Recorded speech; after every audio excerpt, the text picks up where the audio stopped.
You don't need a 9 to 5 anymore. Earning $50,000 a month can become your new baseline. That might sound crazy right now, but you'll believe me once I walk you through one of the biggest financial strategies wealthy people have been quietly using for decades. The same one that's now available to anyone that's paying attention to this video. You've heard of a trust fund, right? Most people think of it as something only the rich can use to protect their money and pass it down to their kids.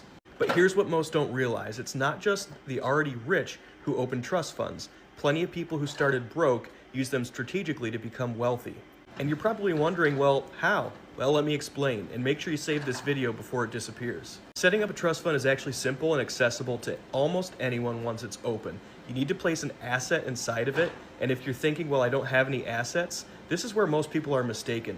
You can buy something as basic as a life insurance policy and use that as the asset. Life insurance policies are surprisingly affordable and easy to qualify for. You can secure a $1 million policy for roughly $100 to $200 per month, and by putting that policy inside your trust now holds a $1 million asset. Now here's where the real magic happens. You do exactly what the ultra rich have been doing for years. You borrow against it with your own assets. Billionaires don't have piles of cash sitting in the bank. Their wealth is tied to their stocks, and when they need cash flow, they simply go to the bank and they borrow against their assets instead of selling them. You can do the exact same thing because your trust now owns that life insurance policy. You can borrow against its value. And when people access that money, the smart ones don't spend it, they invest it. They use those borrowed funds to buy small businesses, franchises, real estate, and even partner with other investors on apartment buildings. Once those assets start producing income, they simply use the profits to pay off the loan they borrowed in the first place. And when the loan's paid off, the assets remain, still generating cash flow month after month. That's how people quietly escape the rat race and start building generational wealth.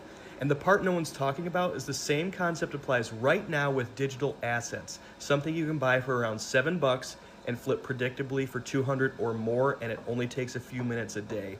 And you can easily make $500 to $600 daily. If you want to learn how people are doing this right now, comment the word digital below and I'll send you the breakdown privately, or check out the link in my bio before I take it down, because I believe every family's wealth has to start somewhere, and maybe this time it starts with you.